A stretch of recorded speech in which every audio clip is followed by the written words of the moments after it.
This is OwlUp, where learning happens in minutes, not hours. For a deeper journey, explore all our courses at owlup.co. Now, let's dive in.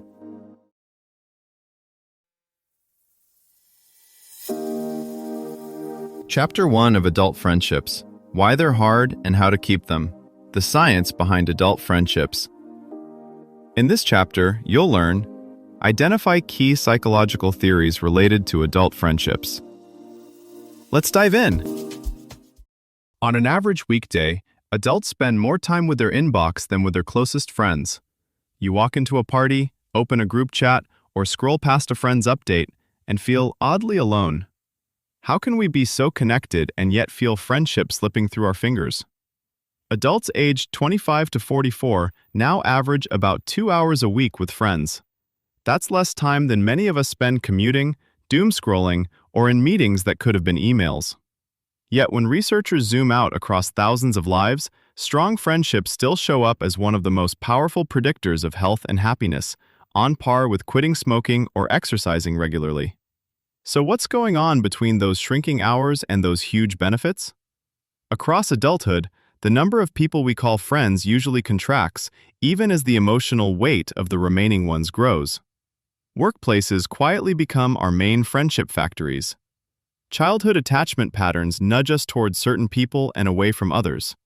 And the digital spaces that keep us in touch can also flatten nuance, making it harder to tell who's really in our corner and who's just passing through.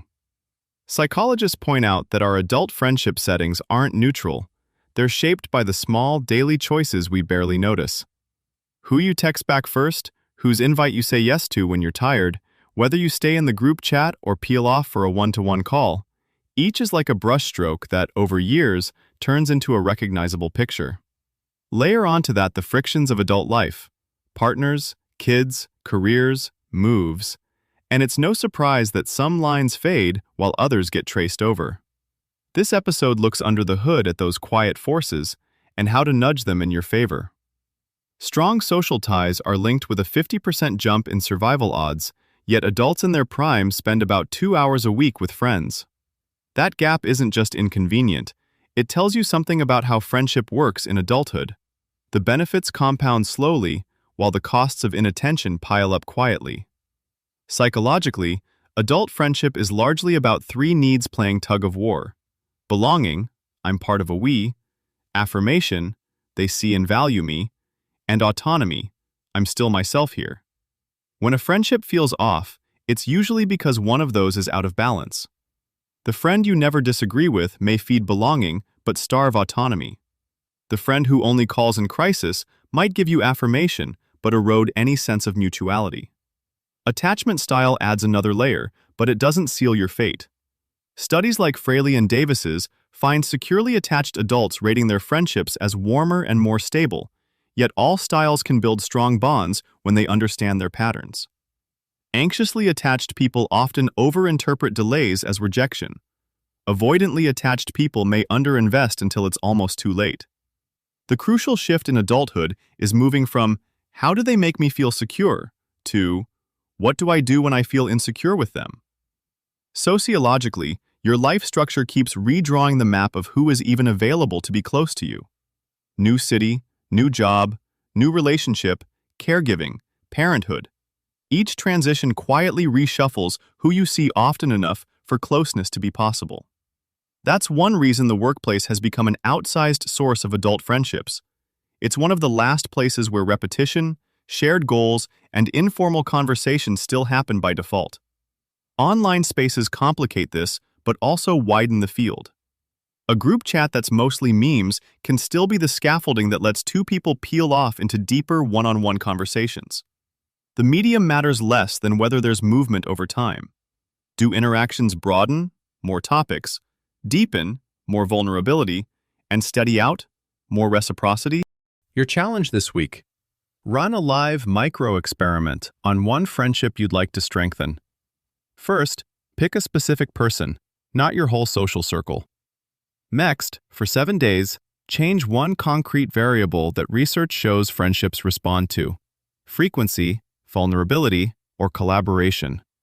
That means either A, Increase contact from occasionally to almost daily with brief, low-pressure touch points. Or B. Share one notch more honestly than usual about something real in your life. Or C. Propose doing one small shared project. Co-work, a weekly walk, a game, planning a trip. At the end of the week, don't ask, "Are we closer?" Ask 3 sharper questions. Did our topics expand? Did we both disclose, not just one of us? Did we make or adjust any future plan together?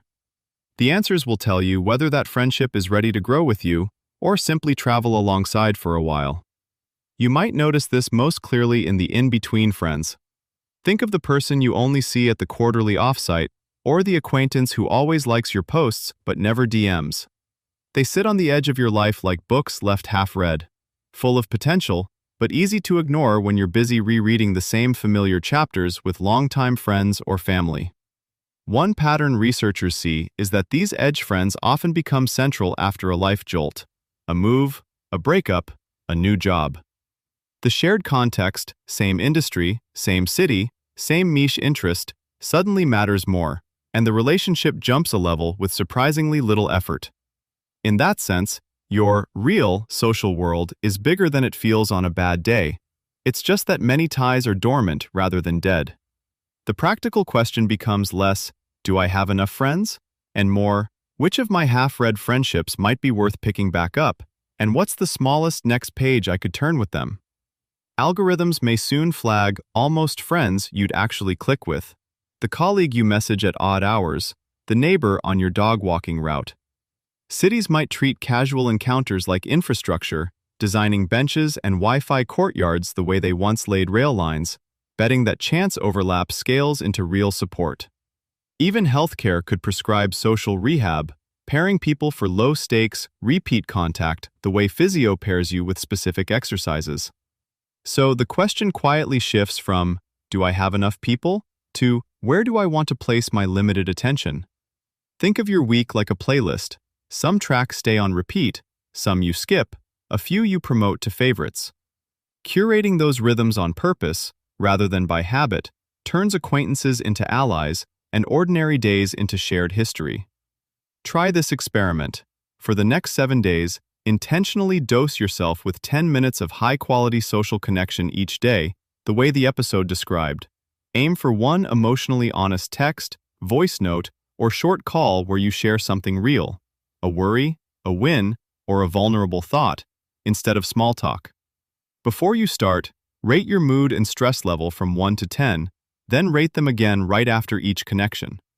At the end of the week, look at which type of interaction, in person, call, text, group chat, etc., created the biggest positive shift, and commit to repeating that specific form of connection twice next week.